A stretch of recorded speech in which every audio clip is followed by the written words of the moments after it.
Kama wewe ni mtu umekuwa ukijiuliza maswali yafuatayo: ningekuwa na fedha kiasi fulani, ningeweza kufanya 1, 2, 3. Ningekuwa na mshahara wa aina hii, ningeweza kufanya 1, 2, 3.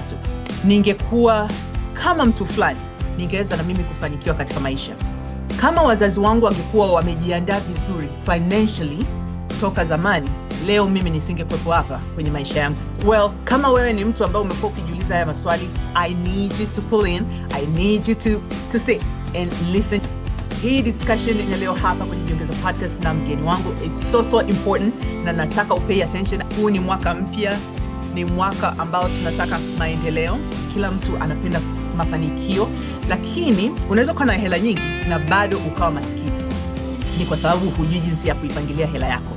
Na kuna watu wengine ni matajiri sana, wana hela sana, so financially they're very wealthy, lakini nakuta kwamba maisha yao bado wanaishi at a lower level, ama hawajajiandaa vizuri, ama hawajaziandaa familia zao vizuri kwa sababu ya tatizo la financial literacy. Wengi wetu tuna lack to understand hiyo area. So kama nilivyosema, whether you are wealthy or not wealthy, whether umezaliwa kwenye wealthy family or not wealthy family, hii discussion ya leo hapa kwenye Jiongeze Podcast ni muhimu sana, especially now that we're at the beginning of the year. I want you to tune in, I want you to stay in, I want you to be connected, ili uweze kujifunza jinsi ya kuiandaa hela yako, jinsi ya kuipangilia hela yako. So we're going to be talking about budgeting, we're going to be talking about investments, we're going to be talking about savings. All those 3 things are super key to how you can become financially wealthy, financially up there. Kama bado hujasubscribe kwenye Jiongeze Podcast, tafadhali naomba ufanye hivyo. Pia usisahau kucheck out that vision board, vitu nilivyoviongelea, ili na wewe uweze ukauandaa huu mwaka wako vyema na manifest everything that you've been desiring, because you got it, it's already given to you. So you need to do a vision board, that way you can be able to see those things and manifest them. And also, if you like the video, please give it a thumbs up and share it with your friend. So with that being said, naomba nimkaribishe mgeni wangu Mr. Victor. Karibu sana kwenye Jiongeze Podcast, na nashukuru sana kwa kuwa na sisi hapa leo. I've seen everything you talk about kwenye social media zako, all about wealth, all about how we can become financially better in all that we have, hata kama ni hela kidogo, hata kama ni hela kubwa, how we can actually budget our money, how we can actually save our money and become better in our finances. So, welcome on Jiongeze Podcast. Naomba introduce a little bit who you are, what you would like us to know about you, where we can find you. And today it's going to be one-on-one, financial literacy one-on-one. Na kama ikienda vizuri sana, if you guys are going to love this, kama mkipenda sana, then we'll bring Victor back ili aweze kutuelezea zaidi na kutufundisha zaidi kuhusu finances. Asante sana Sin. Mimi kwa jina naitwa Victor Muta, watu wengi watanifahamu kama Wi-Fi Money TZ, WIFIMONEY TZ kwa TikTok na pia kwa Instagram. Asante sana kwa kunikaribisha kwenye podcast yako. I appreciate having your time on this platform. And ukitaka kufahamu kwamba Victor ni nani, mimi ni mtu ambaye sana not just on social media, lakini kwa maisha yangu binafsi I'm very passionate about swala la fedha na uwekezaji, kwa maana kwamba hata kabla kuanza kutengeneza hizi content ambayo nilianza kama mwezi wa 8 mwaka jana in 2025, nilikuwa kwa muda mrefu nikiwa na washawishi watu, nikiwa naongea na watu kuhusu swala la fedha, nikiwa nataka kuwaingiza kwenye mambo ya uwekezaji ili waweze kumanage fedha zao na wakuze utajiri wao for a better future, because I have this thing kwamba I want rich friends. Okay. Unfortunately, I did not come from a super privileged background. So nasema kwamba mimi sikuwa marafiki na watoto wa IST, International School of Tanganyika. So if I don't get along with them, I get along with watu wa kawaida zaidi, kwa hiyo watu wa kawaida zaidi niendelee tuwe tajiri pamoja in the future. And that's been kind of like my mindset of the thing. My personal journey ilianza mwaka 2020, hapo ndio niliamua kuanza kuwa serious na masuala ya fedha, na ndio baada hapo it was like a bit of a long journey, ndio mpaka kufika hapa 5 years later. Nashukuru kwamba nimejifunza mambo mengi along the way, na kitu kikubwa nilichojifunza ni kwamba watu wengi wanahitaji kuamshwa, like to be shocked or rudely awakened to get serious about their money. Kwa mimi hata post zangu mtandaoni nakuwa mkali sana, watu wanasema na wachamba watu sana. I'm not that way in real life, but think that that's the way to wake people up. Unamwamsha mtu ili aweze kuchukua haya mambo serious, kwa sababu unakuta mara nyingi unaongea na mtu alafu kwa sababu anaelewa maana yake na anashufanyia kazi saa hizi, anatamani kwamba jamani Victor, where were you 5 years ago, where were you 7 years ago, where were you 10 years ago? I was figuring things out for myself, but right now whoever I can reach, kwa namna yote ambayo naweza kuwafikia, najitahidi ili niweze kuwaamsha waamke na waweze kuanza kupanga mambo yao sawa sawa kifedha, na wao watajirike. I have rich friends, they are rich, everyone's happy. I always say that kwamba I tell people a lot, it's a joke that I say a lot, like if you ever get rich enough to have a private jet, please nipe kazi kubeba begi na utanipa lift kwenda right, Switzerland au Belgium popote pale, because I really want people around me to prosper. Yeah. Oh, that's a wonderful introduction. Thank you so much. Naombeni pia mtanisamee, every now and then tutakuwa tunaingiza Kiingereza huko ndani. For some reason we're trying to be all Kiswahili full, all the way, lakini every now and then tutakuwa na maneno ya Kiingereza. So with that introduction, kwanza nataka kusema 2 thumbs up. I'm so proud of you kwa sababu you seem like a very young man, very young person, and ni kipindi kizuri cha kuanza kuelewa kuhusu fedha, kwa sababu watu wengi wanakuja kuelewa haya mambo wakishakuwa watu wazima sana, and then well, it's not like ukiwa mtu mzima sana uwezi ukasave ama ukabudget ama ukafanya vizuri bado financially, lakini unakuwa umesha waste so much time, so many resources ambazo when you're younger, in your younger years you could have used. Sasa kitu kimoja ninachotaka kusema ni kwamba again, kwa wanaosikiliza, ni mwaka mpya, bado tuko wiki zile za kwanza za mwaka mpya, na kuna kitu kimoja nilisoma kwenye one of your social media, Victor, ulikuwa umesema kwamba, which I love it. Ukiongelea mipasho, I think huu ndo ulikuwa mpasho mmoja wapo. Okay, huu mwaka tuache, I want to say it the way you said it, tuache kunywa pesa zetu. Huu mwaka tuache kula pesa zetu, something to that effect. Ama na huu mwaka tuache kuvaa na kupulizia pesa zetu. And kitu nilichopenda the way ulivyo introduce hiyo topic nzima, ni kweli kumfanya mtu afikirie, kwa sababu ni ukweli kabisa. Unakuta tunanua this material stuff so much kiasi cha kwamba tunasahau hata kuvitumia, kwa sababu we're so caught up on buying. Ama kwenye kula, we're so caught up. Kula si vibaya, don't get me wrong, starehe ya kula na kunywa is not bad, lakini sometimes we go overboard.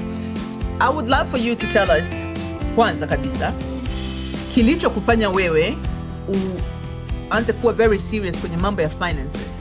Was it kuna mtu ulikuwa unamwangalia labda kama role model, ama mtu umemwona yuko so successful and you wondered how did they get there, and then that tuned you to want to be like them or to do better for yourself financially? And second, ulipokuwa unaongelea hii topic ya tuache kunywa pesa zetu, tuache kula, yani wale watu ambao wako ofisini kila saa, leo tunakula nini, leo tunaenda wapi, leo tunaorder nini lunch, kila siku, why can't you save that money and bring your food from home? Why is it so hard? Ama kila siku kwenda kunywa, kustarehe, ama kila siku kwenda kununua nguo mpya. Nini kilichokufanya wewe mpaka ukalifikiria hilo jambo, ndio maana ukaamua kuliongelea? Mimi historia yangu kwenye kuanza kuwa serious na pesa, kama nilivyosema mwanzoni, kama mwaka 2020.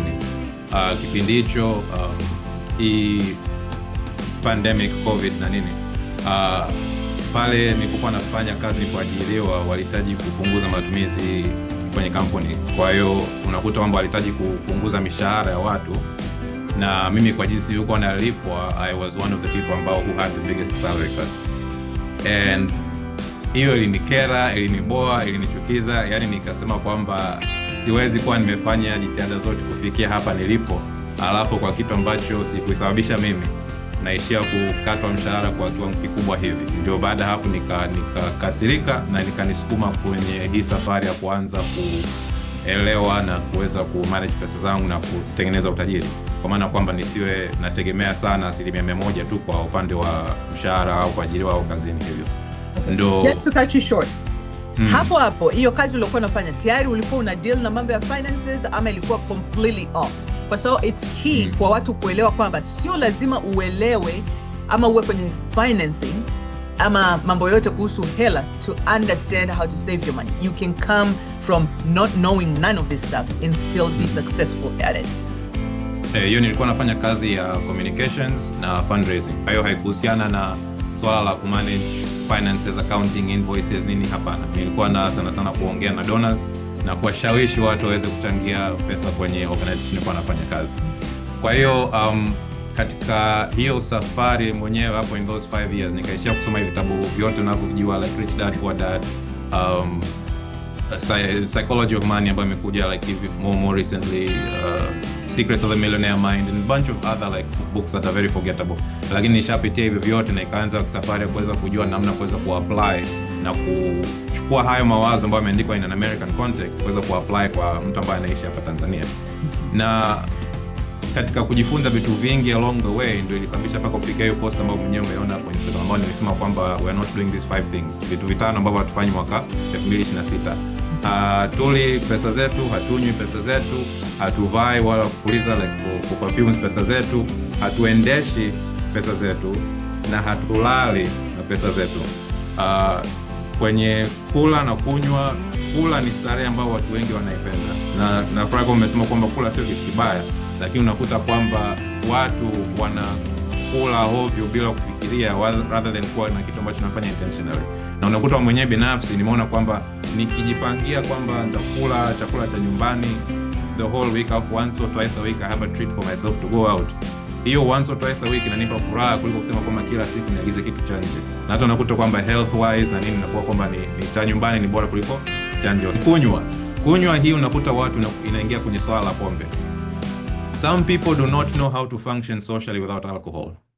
Unfortunately, they don't know how to have fun without alcohol. Na unakuta kwamba wakienda na watu ambao wana tabia pia ya kunywa pombe, wanaishia kunywa pombe kupita kiasi, au wanakunywa pombe zenye bei kubwa. I said Absolute Vodka, I said Jack Daniels, I said Johnny Walker Blue Label, all these sorts of things. Nazijua.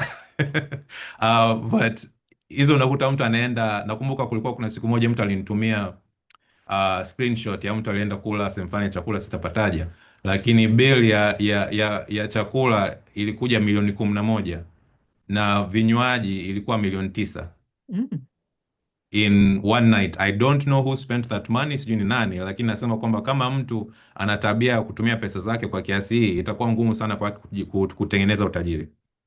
Cha tatu, kwenye mavazi na hapo perfumes, na pia umo nagusia mambo ya skin care, hair care, kila kitu kuhusu muonekano, ambayo hii wadada wananichukiaga sana, lakini niseme kwamba sisemi watu wakinisikia wasema kwamba eti lazima utoke nyumbani umepauka, lazima utoke nyumbani unanuka kwapa, lazima utoke nyumbani umevaa nguo ambazo zimetoboka. Hapana, there's levels to these things, okay? Kwa hiyo unakuta kama mtu, nachobishia ni kwamba kitu mtu ana nguo nyingi kiasi kwamba hajui anavaa nini siku hiyo.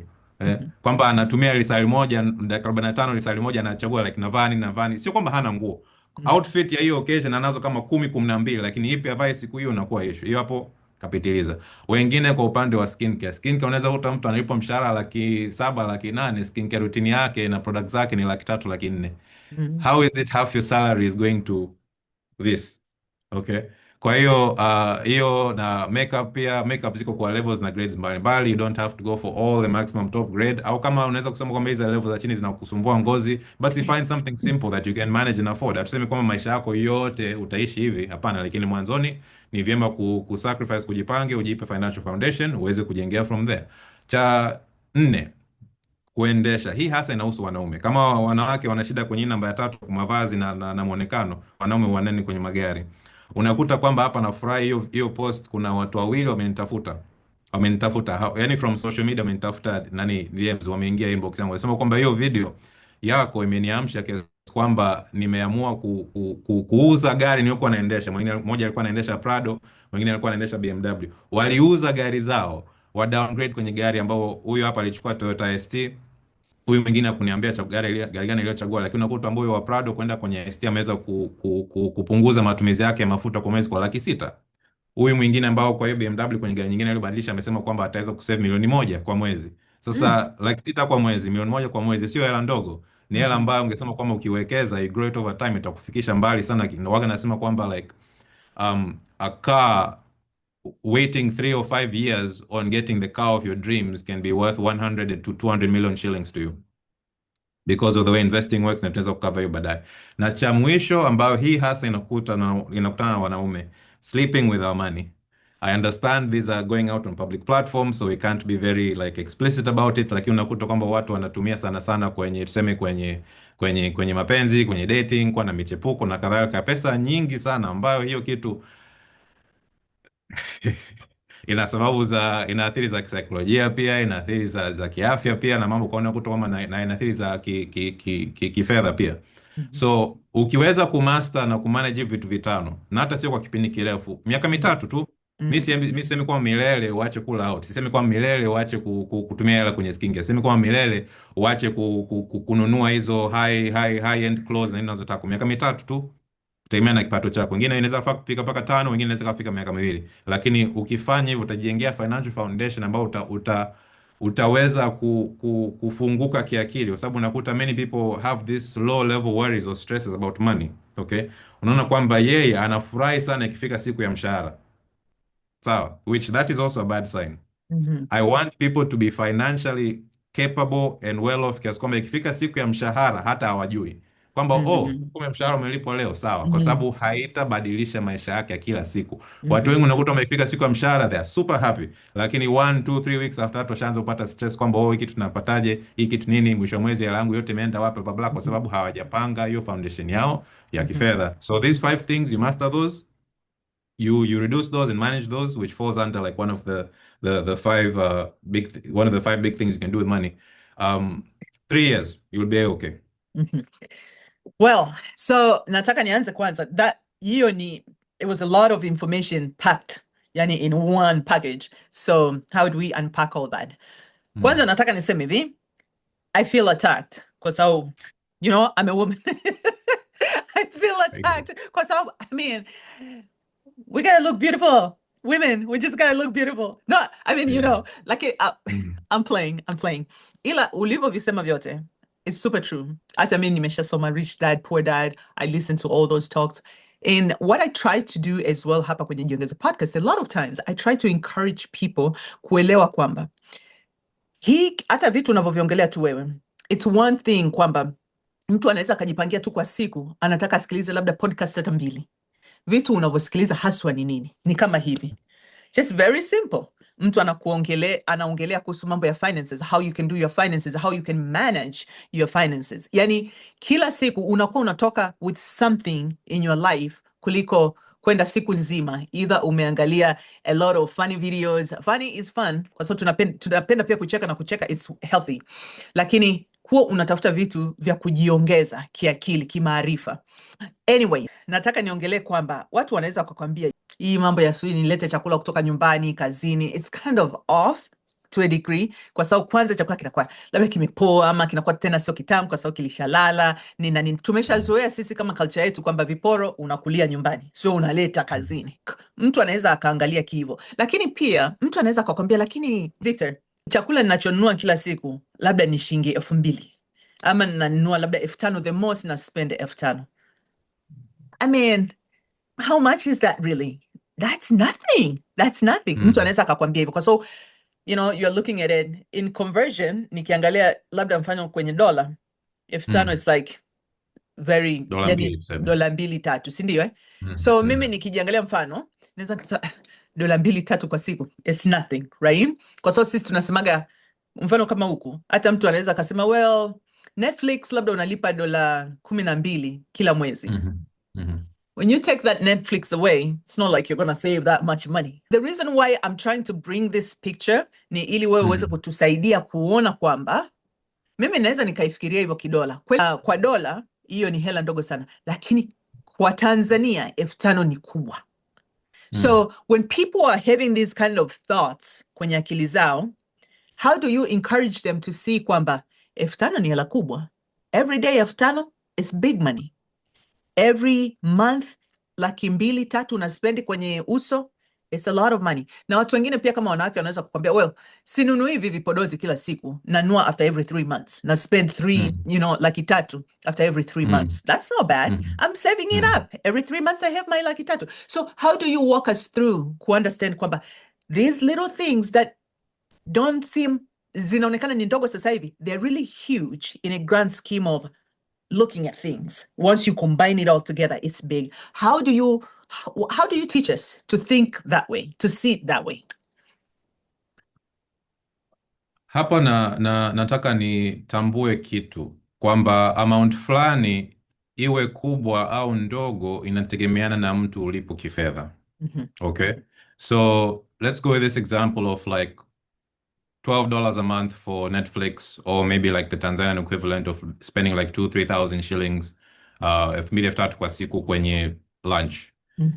Kama kipato chako is maybe $1,500-$200 in the US, or 300,000-500,000 kwa hapa Tanzania, that money matters. Kwa sababu it becomes a reasonable percentage of your income over time. Lakini kama kipato chako kwa mfano ni kama $10,000 za Kiamerikani, like $10,000 a month in the US, or you're making 3-5 million shillings a month in the US, you spending $12 a month on Netflix au 2,000-3,000 kwenye upande wa lunch, sio shida. Lengo langu la hizi videos, unaona kwamba kila video najitahidi kugusia kwenye vitu vingi, kwa sababu kila mtu, na mimi hapa nikiwemo, ana kitu kimoja ambazo katika hizo nilizotaja kwamba hii hapa anazidisha hata ukilinganisha na percentage ya kipato chake. Nikupe mfano. Nilikuwa nafanya consultation na mama fulani hivi ambaye alinielezea kwamba ana kipato kizuri. Ana kipato kizuri. Yeye kwa mwezi akosi milioni 10-15. Sawa, akosi hiyo hapa Tanzania.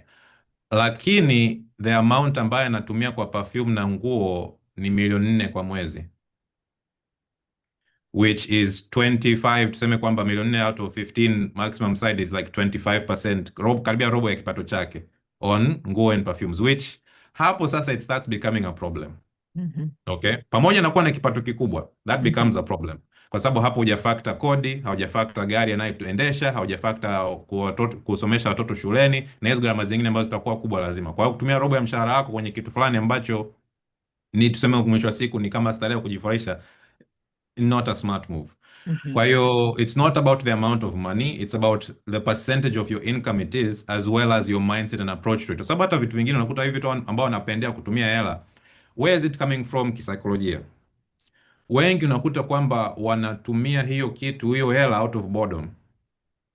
Out of boredom, out of wanting approval, out of wanting to fit in, out of wanting to impress others, out of wanting to feel better and kind of manage whatever stress or depression they have, ambayo sasa unakuta kwamba kumwambia mtu don't spend money out of depression, don't spend money out of this, yani watu wengi do not have the self awareness to process that message. Lakini ukimwambia kwamba acha kutumia pesa zako ovyo kwenye pombe, acha kutumia pesa zako ovyo kwenye gari, acha kutumia pesa zako ovyo kwenye kitu fulani, ndio unaweza ukaanza kumgusia mahali ambapo anaweza kufikiria, oh, kwa nini, why do I spend that much on this? And then once you figure out this reason why down here, it becomes very easy to resolve and fix the problem. Kwa hiyo nikupe mfano, huyo consultation ambayo nilifanya naye kwamba anatumia karibia milioni 4 kwenye nguo na perfume. Nikamwambia kwamba hiyo wewe kipato chako ni kizuri, siwezi kukuzuia kwamba kutumia kwenye hivi vitu, lakini nitakachoomba fanya hivi: whatever you see online that you want, whatever perfume that you want, nunua moja. Next time you see the other one, achana nayo. Next time you see the one, nunua moja. Next time achana nayo. Ili yani just kupunguza by 50%, kuliko kila saa anaenda kutafuta whatever she's finding emotionally kwa kununua hivyo vitu. Once satisfy it, the other time skip it. Okay. So ni namna mbalimbali kuweza kumanage hizo feelings, na don't get caught up kuhusu amount ya hela kwamba ni hivi. Ni kuelezea tu sababu yako. Kwa hiyo turudi kama mfano hapo chakula. Kuna mtu ambaye anakula chakula ofisini ili apate nguvu kuweza kufanya kazi. Sawa. Sitaweza kusema kwamba wewe kama unataka kula matunda au kutaka kula ka ugali nyama usile. But some other people, they are not eating for sustenance. They are eating for pleasure. They are eating to fit in. Kwa hiyo unakuta ofisini pale, unasema unakula nini? Wewe ukisema kwamba unataka kula ugali dagaa, utaonekana mwajabu. Because other people are ordering this from this restaurant, from that restaurant, and you want to also appear and fit in with them. So you'll get something that, yes, it tastes good, lakini ukisema kwamba mwenyewe ungeagiza hiyo chakula ukiwa nyumbani, probably not in many cases. So it's all about the psychology behind the spending, as well as what percentage of it is in your income. Na kitu kingine cha mwisho kuongeza hapo, mimi ugomvi wangu na watu ni kwenye active income, pesa ambao unayetolea jasho kuitafuta.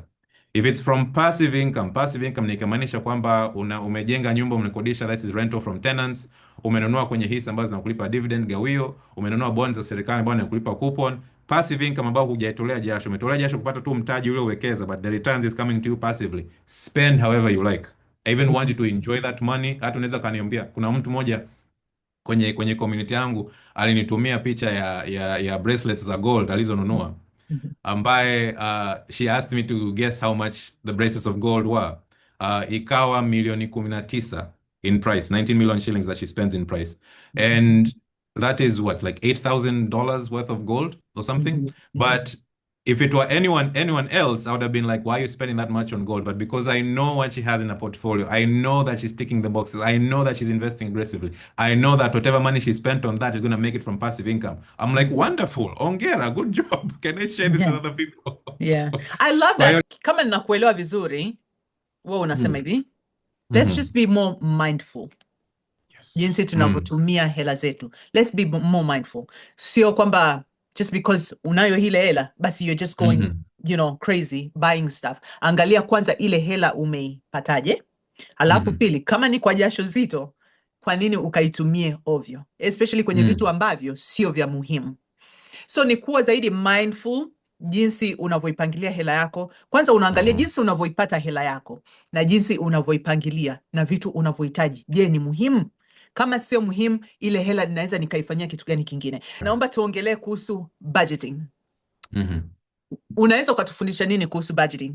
And kwa nini ni important ku budget hela yako?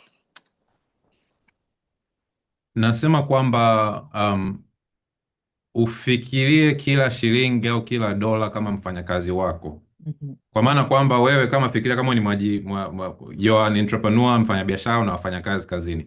Hawezekani kwamba unamwajiri mtu afu kazi yake ni kukaa hapo tu kusubiri maagizo afanye chochote mwezi mzima. Sawa.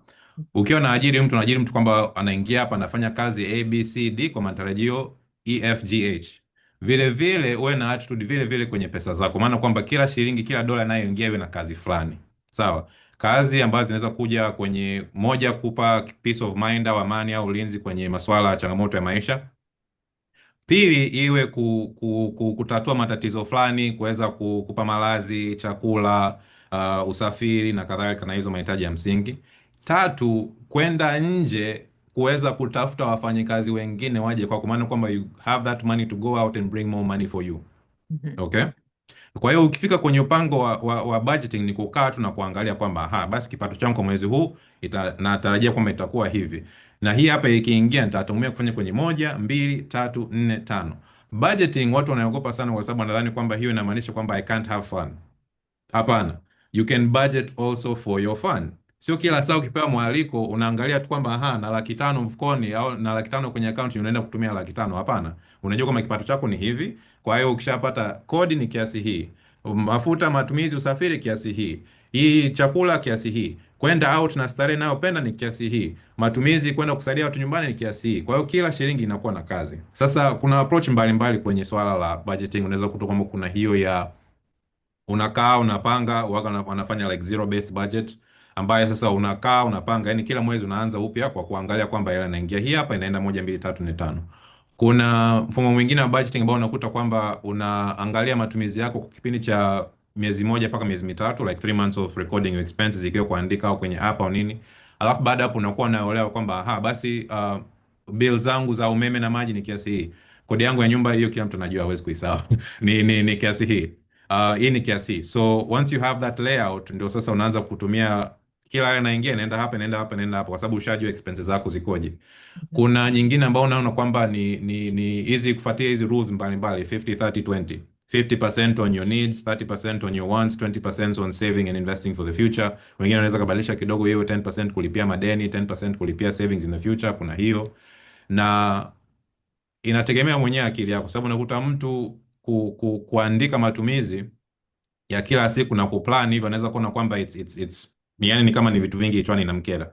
Kwa hiyo unaweza kachukua approach nyingine kama wanaita like cash envelopes au envelope planning budget, ambazo sasa ukichukua pesa zako sawa, unaziweka kwenye bahasha mwanzo wa mwezi. Bahasha hii hapa ni ya hii, bahasha hii hapa ni ya hii, bahasha hii hapa ya hii. Kila ukitaja hela kitu fulani, kwa mfano kwenda kununua grocery shopping, unafungua budget ya groceries, unatoa hapo, unaenda nayo, inayorudi change inayobaki na unaingia huko. Inafika mahali kwamba ukifungua bahasha ukiona kwamba hamna hela wewe kitu unataka kutumia, lazima utoe kwenye bahasha nyingine. Mhm. Hauwezi kutoa pengine, hauwezi kutoa kule, toa kwenye bahasha nyingine. Kwa hiyo hapo unakuta matumizi yako over time yana automatically balance kuelekea na hivi. Au unaweza kuwa intentional kusema kwamba basi mwezi huu nitakuwa napunguza matumizi hapa ili niweze kutoa hela huko kuweka kwenye kitu fulani kingine. Kwa hiyo budgeting kuna approach mbalimbali, sio kwamba kuna mfumo mmoja tu rasmi ambao if you don't follow this you will die broke. No.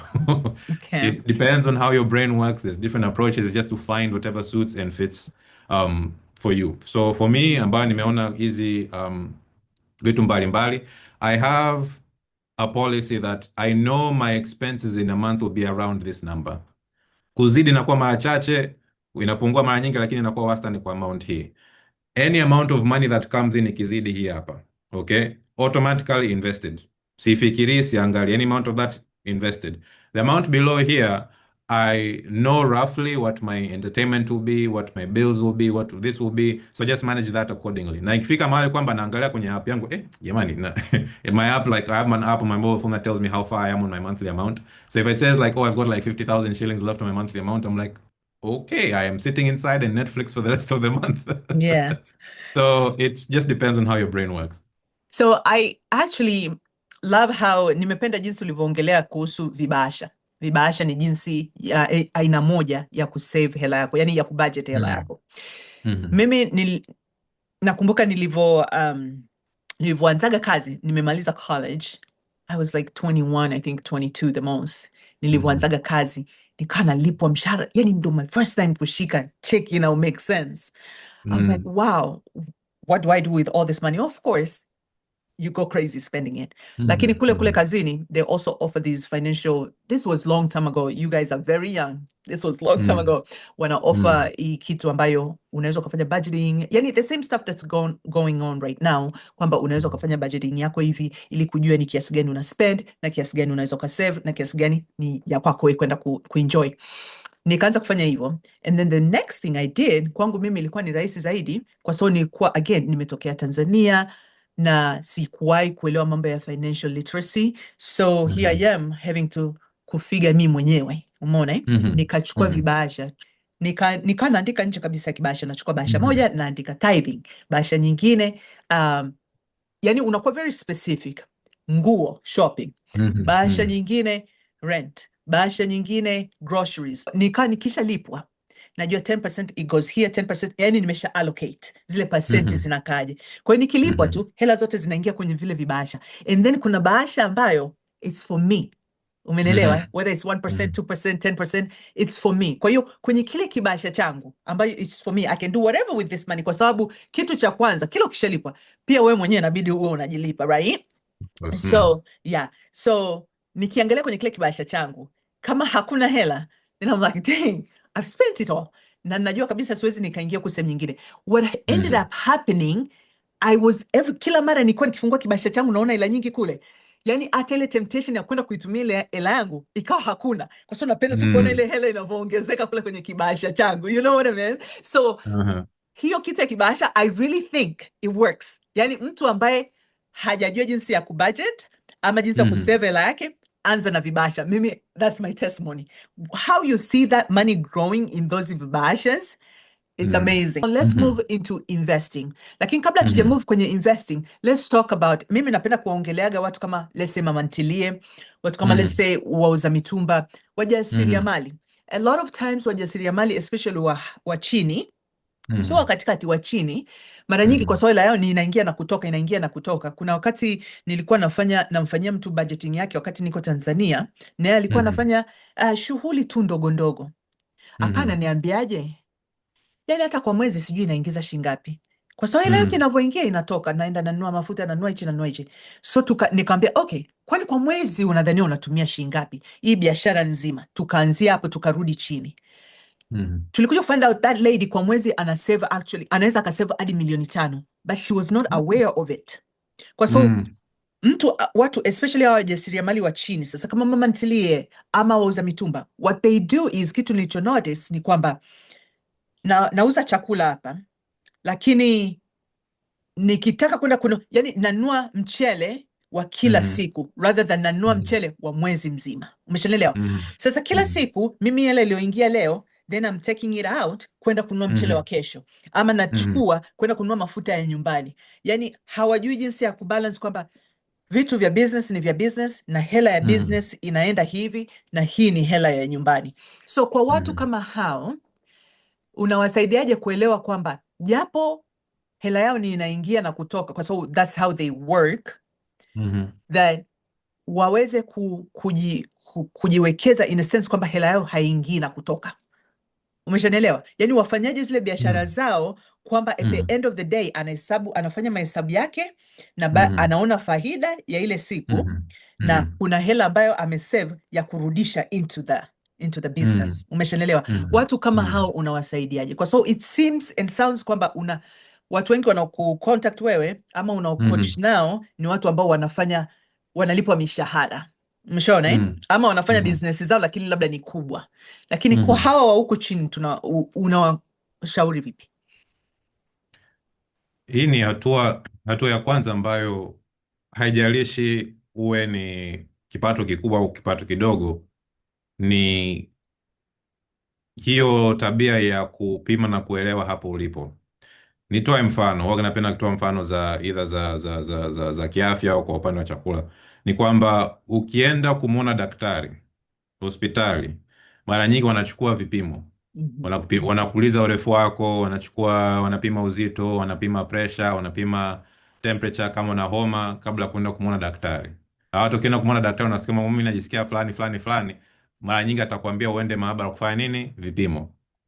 Kwa sababu ni ngumu kutatua tatizo ambayo huijui na huna vipimo navyo kuelewa kwamba hali ya kawaida na hali ya tofauti. Nielezee hivi hapo, nanielewa? Kwa maana kwamba mtu hata kama una biashara ndogo ambayo ina mzunguko hivi hivi na hivi, uanze kujenga tabia ya kutunza kumbukumbu za mahesabu yako. Inawezekana sio kwa ajili iwe rasmi kufanya bookkeeping na accounting na nini, lakini mwenyewe ujue kwamba nimeingiza kiasi fulani hivi hapa, nimetoa kiasi fulani hii hapa, faida yangu ya siku ni 5,000, 10,000, 50,000, 100,000 hivi. Kwa maana kwamba nikitaka hii 100,000 au tuseme 50,000, mimi hapa mahitaji ya nyumbani nitachukua asilimia fulani iende kwa mahitaji ya nyumbani, asilimia fulani iende kwenye biashara, ikiwa kufanya mzunguko wa kesho au kuweza kuuza mtaji na kupanua biashara yako. Lazima uanze kwa kuandika na kutunza kumbukumbu za movement ya pesa zako. Pili, ukifika kwenye hii fumo wa kipato ambacho sio rasmi, labda nielezee hivyo, unakuta kwamba kuna tools mbalimbali kuwezesha hiyo kitu. Mara nyingi unakuta kama mobile money, mawakala wako all over the place. Kwa hiyo unaweza ukasema kwamba hii hela ambayo unayopata ambayo umeweka kwa simu, kwa mfano, utachukua asilimia fulani, asilimia 10. Wao napenda asilimia 10 kwa sababu hiyo ni asilimia ambayo watu wengi nadhani ni nyingi, lakini ukitoa asilimia 10 you probably won't miss it. Uweke kwenye hizi huduma za kibubu za hizi mobile money, au unaweza kuta ambao watu wana vikoba au SACCOS ambao wanaweza kachangia hiyo pesa kwa namna ya kuweza kufanya savings kwa lazimisha, yani forced savings, kwa maana kwamba unamlazimisha mtu aweze kuweka akiba, afu hiyo akiba baadaye anaweza kutumia kufanya vitu vingine baada ya hapo.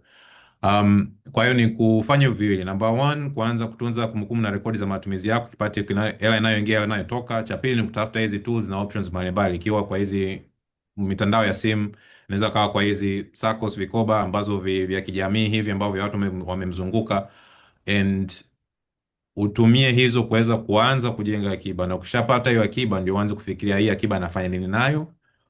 Ikiwa whether una reinvest kwenye biashara yako, kukuza biashara yako uweze kuuza na kipato chako unachopata kwa hiyo asilimia unayochukua nyumbani, au inaweza pana pia just kuitumia kuendesha biashara, sababu unakuta kwa mfano kuna watu wanatumia hii Mwekeza, like naitaja because it's the most popular one, lakini sio kwamba wako pekee yao sokoni. Unaweka hela kwa simu, unaweza ukaitoa papo kwa hapo unapoweka, lakini ukiacha hela humo it gains like interest or a little bit of money over time. Kwa hiyo kama una pesa zako ambazo za biashara zina mzunguko, they move a little bit slowly, you can put it there, make a little bit of interest money, free extra money, sio mbaya.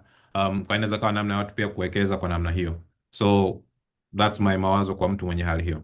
Ukimove kwenye mambo ya investments, hatutaongea sana in detail kwa sababu it's a big topic, ila mimi leo ninaweza kuspare shilingi 5,000 kila mwezi. Ninataka niingize kwenye stocks and dividends and bonds and all that stuff. Kwanza naomba ututofautishie what is stock as far as bonds and dividends. What is that? Na nikiwa nawekeza kama nina 5,000 ninaweza nikaanzia wapi ya chap na kuanza kuona mrejesho wa kiasi fulani? I don't want to mislead people. Mimi huwa napenda kuambia watu ukweli. Kama uwezo wako wa kuwekeza kwa mwezi tuseme kwamba ni chini ya 50,000 kwa mwezi. Ushauri wangu kubwa ni kuchukua hiyo pesa uweze kutafutia namna kuweza kufanya biashara au kupata elimu, kupata training, kutafuta fursa mbalimbali ambazo zinaweza kukuongezea kipato chako. Okay? Kwa sababu uwekezaji sio kwa ajili ya watu matajiri, hiyo futa kichwani kabisa, kwa sababu watu wengine wanafikiria sio kwa watu matajiri. Lakini vile vile kama wewe kipato chako ni unaweza yani hela yako ya uwekezaji kwa mwezi ni kama 50,000, utapata faida kubwa zaidi ukiweza kutumia hiyo pesa, ikiwa kulipia trainings, ikiwa ku save kama mtaji wa biashara, ikiwa kufanya vitu mbalimbali uweze kukuza kipato chako. Kipato chako kianze kufika kwenye eneo la okay, mwisho wa mwezi nabakia na 100,000, 200,000, 500,000 na ziada, then unaweza kuingia kwenye kitu cha capital markets. Okay, kwa sababu zinalipa ndio, lakini hamna kitu dunia hii italipa kuliko wewe kufungua biashara yako binafsi au kuweza kuongeza uwezo wako kupata kipato kutegemea na skills unazofanya. Okay. Um, Start there. Ukishafika mahali kwamba kipato chako kinaruhusu kwa mwisho wa mwezi una 100,000, 200,000, 300,000, 500,000, whatever, kuwa na okay, I have this extra money left over, ndio uanze kutafuta kwenye kuwekeza. Na ukiingia kwenye kuwekeza, kuna fursa mbalimbali kwenye soko letu, sawa, Kwa hiyo ambazo hizo mfano fursa ukisema naomba tuongelee kwanza hiyo uliosema capital markets. Hiyo ni nini kwa mtu ambaye haelewi kabisa kuhusu mambo ya markets? Okay. Capital markets aka soko la mtaji ni eneo ambayo you can put in money and that money starts working and growing for you. Ikiwa how does that happen, inategemea na investment unayochagua. Nikupe mfano rahisi ambao watu wengi wanaifahamu, ni kama fixed deposit benki. Sawa? Ukichukua pesa zako, unaenda benki, unasema benki, mimi hapa na pesa kiasi fulani. Hii hapa nataka niwape nyie mweze kunihifadhia hii pesa, mweze kufanyia biashara yenu ya benki, alafu mtanilipa mimi percentage fulani kila mwaka. Benki inachukua hiyo pesa kwa sababu benki biashara yake ni kutoa mikopo. Sawa? Kwa unaweza mtu ambaye anatoa mikopo kwa watu wengine na riba nayo charge watu ni kama 16%, 18%, 20%, 22%, tunazijua rates hapa za Tanzania. Alafu wewe anakupa kama 8%, 9%, 10%, 11%, 12%. Kwa hiyo gap katika hiyo 16 mpaka 22 anayekopesha kwa wengine na anayekupa hiyo 8 mpaka 12, hiyo gap hapo katikati ndio inakuwa faida ya benki na unapata hela hivyo. Kwa maana kwamba ni pesa yako inafanyiwa yani inatumika kwenye kusaidia wengine na kufanya kazi kwenye benki. Mfano mwingine ni hizi za hisa. Hisa, ukinunua hisa ni mmiliki wa biashara. Kwa maana kwamba kama unamiliki kipande cha biashara, kila mtu kwenye biashara, kuanzia mtu ambaye anayepiga deki na kufanya usafi ofisini mpaka mkuu wa kampuni CEO, kazi yao ni kufanya nini? Kuzalisha faida kwa ajili ya wenye kampuni, shareholders. Kwa hiyo unakuwa unaweza kupata faida hivyo. Kwa hiyo capital markets ni sehemu ya kuweka pesa yako uweze kufanya kazi kuzalisha pesa nyingine mbalimbali. Sasa the process and the mechanics of how that works inategemea na kitu unachowekezea. Okay. So yani kufafanua tu real quick ili watu waelewe vizuri ni kwamba unachosema capital markets ni kwamba unachukua hela yako na mara nyingi unachoshauri ni iwe 100,000 na kwenda juu. Wekeza na ile hela itafanyiwa kazi na bank alafu itarudishwa pia kidogo. Ndio. And then unasema hisa ni kwamba mtu unanunua share kwenye kampuni fulani. Na ukiwa unataka kununua hisa, je, inaanzia katika kiwango gani mtu kuweza kununua hisa? Ama hata 5,000 anaweza akanunua hisa? Kwenye upande wa hisa, soko lina minimum ya hisa 10. Kwa maana kwamba ukitaka kwenda kununua hisa moja au hisa 2, hisa 3, haiwezekani, lazima yaanze kuanzia 10. Sasa bei hiyo utakachoweza kuanza nacho inategemea na bei ya kampuni husika. Kwa hiyo kama bei ya hisa moja ya kampuni ni shilingi 50, 50 mara 10 inakuwa shilingi 500, wewe unaweza kuanza na shilingi 500. Kama bei ya hisa hivi kama kuna moja ambayo ilikuwa ina bei kubwa kipindi cha nyuma ilikuwa 17,000. Kwa maana kwamba minimum ni hisa 10, 17,000 mara hisa 10, 170,000. Bila 170,000 hiyo kampuni huigusi. Kwa hiyo minimum inategemea sana kampuni unayotaka kuwekeza, na nikisema hivyo naomba watu wasinielewe vibaya kwa kusema kwamba kwa sababu hii kampuni ni bei nafuu ni biashara ambayo natakiwa kununua au hisa natakiwa kununua. Hapana. Kwa sababu vitu vinatofautiana na unanunua biashara, ununui hisa. Fikiria hivyo. Kwa hiyo kuna biashara zingine hata kwa bei za bure usingependa kuzichukua. Lakini kuna zingine ambazo watu kwa hela kubwa uko tayari kununua na kuchukua kutegemea na ubora wa biashara wenyewe. Kwa hiyo ili watu waelewe vizuri unachosema ni kwamba mtu unapotaka kununua hisa uangalie Je, unanunua hisa zako kwenye kampuni mfano ya simu inayotengeneza simu, ama je, unanunua hisa zako kwenye kampuni inayotengeneza kompyuta, ama unanunua hisa zako kwenye kampuni inayotengeneza vitu vya hospitali? Ni zile kampuni ambazo unaona zina maendeleo na maendeleo yake ni ya kupanda juu, sio ya kushuka chini. So vitu kama nilivyoongelea, kama simu mfano, kampuni ya simu siku zote itapanda juu, right? Kwa sababu inatengeneza simu, watu wanahitaji simu kila siku. Kwa hiyo kitu anachosema Victor ni kwamba huo unaangalia, je, ni kampuni gani unainunua. Pretty much unainunua ile kampuni, unanunua hisa kwenye ile kampuni, unawekeza kwenye ile kampuni. Kwa hiyo usije ukanunua kwenye kampuni ambazo kesho yake unaamka unakuta kampuni imefungwa, mara haifanyi tena kazi. Kwa hiyo unakuwa umepoteza ile hela yako. Kwa hiyo ni vizuri kuwa unafanya tafiti, unaiangalia kampuni, unaona ile kampuni ina maendeleo gani, imekaa kwenye biashara muda gani, and then labda ndo unaweza ukawekeza kwenye hiyo kampuni. Okay, swali la mwisho ni kwamba leo mimi nina hela yangu, let's say nina 500,000, najisikia vizuri, nataka nianze kuwekeza, nataka nianze kuizalisha hela yangu. Ninatembea, ninaingia benki, ninawaambia nini benki? Ninamwambia nini yule mtu wa benki nina hela yangu mkononi?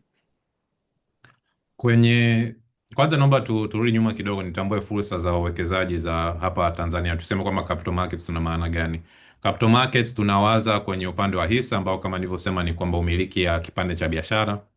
Una kitu ambacho kinaita hati fungani hasa za serikali, ikiwa makubaliano ya kukopesha serikali pesa fulani kwa kipindi fulani, na kila mwaka atakuwa na kulipa riba kiasi fulani. Naomba nifafanue kidogo hapo.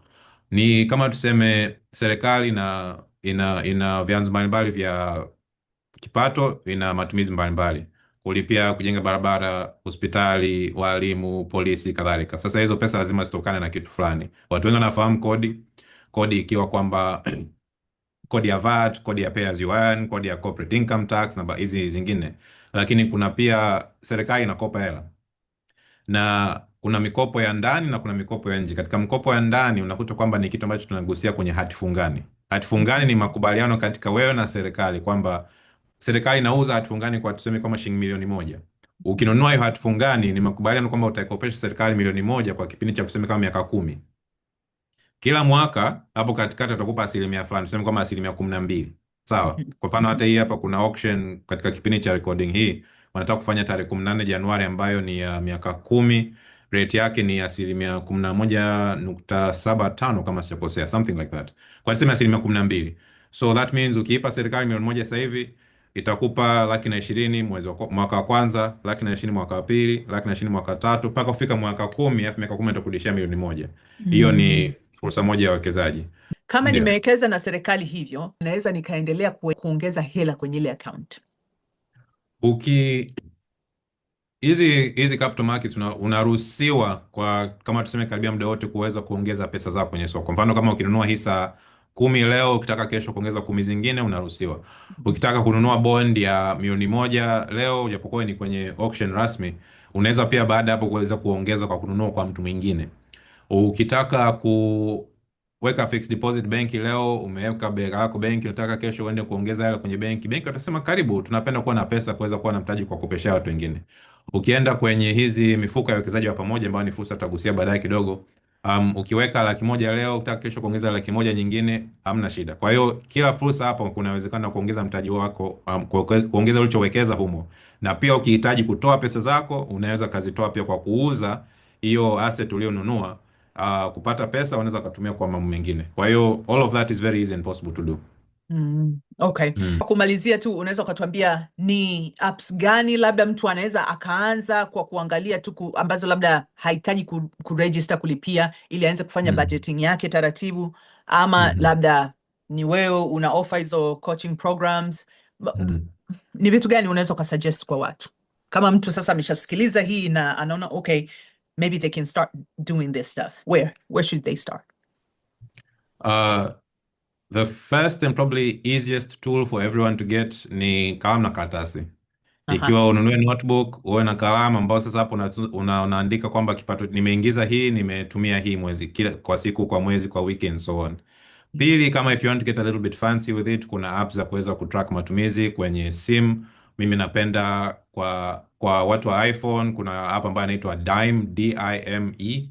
Kwa watu wa Android kuna app ambayo inaitwa Money Lover, money kama pesa, MONEY, lover kama mpenzi, I guess, LOVER. Na hizo zitakusaidia kwenye kurekodi kinachoingia na kinachotoka. It's not automated, lazima uingize hizo taarifa manually, kwa hiyo zinasaidia hapo. Na kwenye upande wa uwekezaji, hizo sasa unakuta kwamba kuweza kuingia kwenye app na kuitumia lazima ufanye usajili, kwa maana kwamba utoe taarifa zako, jina, namba ya NIDA. Sasa NIDA wanapenda, kwa hiyo diaspora inakuwa changamoto kwa upande huo. But unaweka hizo taarifa za NIDA, unasajili, after like 1 or 2 business days unaanza kupata access. But really na pia unaweza kuingia kwenye Excel if you're someone ambaye anapenda kutumia computer na kuangalia ma spreadsheet. I'm that person. Unaweza kawa tofauti, Google Sheets na kadhalika, unaweza kutumia hizo. But really the most important thing and the biggest tool for anyone is the internet. Because the internet, ukiingia online, mimi hapa kwenye page yangu I talk about this stuff. I'm not the only person talking about this stuff. Pages mtandaoni ziko nyingi, podcast ziko nyingi. Kwa hiyo YouTube, Instagram, TikTok, hizo sio za burudani tunazo kucheka kuona picha za watu ma comedians na nini. Hapana, kuna content kama hizi, kama Pajiongeze podcast, kama podcast zingine, kama YouTube channels zingine, content creators wengine ambao wengi wanaweza kuelimisha na kusaidia kwa kila hatua. Na zaidi hapo, usiogope pia kulipia maarifa, kwa sababu a lot of people think education stops in school. It does not. Na unakuta kwamba vitu vingi vya muhimu vya maisha hata vifundishwi shuleni. Kwa hiyo usihofu kwenye kulipia kupata maarifa, online webinars, classes and all these sorts of stuff, kuweza kujifunza na hata kujifunza ikiwa kwenye swala la kifedha, ukuze ujuzi wako, and the smarter you are with your money, the more money you will make in general. So na kwa wewe hapo, kwani una offer services gani? Kama mtu mfano anataka kujiregister na wewe, ni services gani una offer na what's the process? Kwa sasa na huduma tuseme na huduma 4. Cha kwanza ni kwenye social media, ikiwa kwamba follow the pages ambao ni WiFi Money TZ, WIFI WiFi MONEY TZ, kwa kuweza kupata hizi content za wapa watu wawe informed na aware na intention ya pesa zao, sababu napenda kuwachokoza watu akili huko, and that is something that many people report is helping them, ambayo ni cha bure. Kwenye swala la kwanza kulipia, kuna community hiyo ni malipo yake ni kwa mwaka, ikiwa kwamba unalipia membership fee, unanitafuta, make the payment, send proof of payment, unaweza kani DM kwa social media community, nitakutumia taarifa hizo.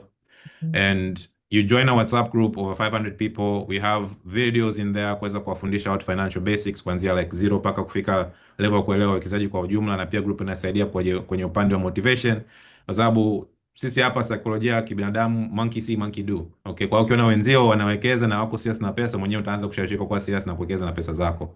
Na hapo kama ni mtu ambaye anahitaji kufanya maamuzi makubwa, ikiwa kama kipato chako kinazidi wastani milioni 5 kwa mwezi, au na lump sum ambayo lump sum amount kama milioni 30 kwa mkupuo, for the US equivalent probably like $6,000 a month to anywhere like $15,000-$20,000 kind of decisions. Or you're someone who just really wants to have the privacy and attention of a one-on-one, you can book a consultation with me. You can sit down for 90 minutes, discuss your financial situation, educate you on all different financial options, alafu uweze kupanga plan of action ambayo itakufaa wewe. Then zaidi hapo kuna group sessions. Unakuta kwamba hii kitu inanifurahisha sana, mtu ana familia yake, mtu ana like co-workers au jumuiya au kundi la watu ambao wako interested kwenye financial independence na kujiongeza kwenye financial literacy kwa pamoja. We can discuss a fee, I come show up, teach your entire group everything that they need to know, namaliza hivyo. Kwa hiyo options za kuweza kupata msaada kwangu mimi ni hizo: free content, paid community, private consultation, group sessions. Nice to know. Kwa hiyo jamani, usije ukasema mimi mwaka umeanza, tumeshafika katikati ya mwaka, sijajua jinsi hela yangu imeisha, karibia tunamaliza mwaka. Hii yote tuko bado kwenye mwanzo wa mwaka, na guru huyo hapo kashajisemea kabisa kwamba ukiona shida hizi na hizi na hizi, huduma zake ni hizi. Ameshazisema. Nitaweka information zake zote mwisho wa hii video, ili uweze ukachukua information zake, ili uweze kumcontact kama utahitaji huduma zake, which I think kama upo Tanzania ama hata kama upo nje, unataka kuwekeza, unataka kujifunza mambo ya budgeting, this is your person to go to. Also kwa watu kwa diaspora, sijui kama unafanya kazi na diaspora yet, lakini kwa wana diaspora kwenye mambo ya uwekezaji Tanzania, just quick, what do you suggest for them? What do you tell them? How can we benefit? If they have plans of moving back home, and moving back to Tanzania, maybe retiring here, sawa, by all means contact me. I've spoken to people in US, in UK, in Norway and so on about that. Lakini kama wewe ushaamua kwamba Canada is your home, UK is your home, USA is your home, you have no plans of coming back here, please keep investing in those local markets. Kwa hiyo interest kama zako, if your heart is at home, your money can be at home as well. But if your heart is elsewhere, let it be huko. Wonderful. All right. Well, thank you so much kwa kuja hapa kwenye Jiongeza podcast. Mimi mwenyewe nimejifunza a lot. This is the thing I love about hii mikutano, hizi discussion. We all learn something from somebody, and I am very grateful for that. So asante sana kwa kunijoin leo.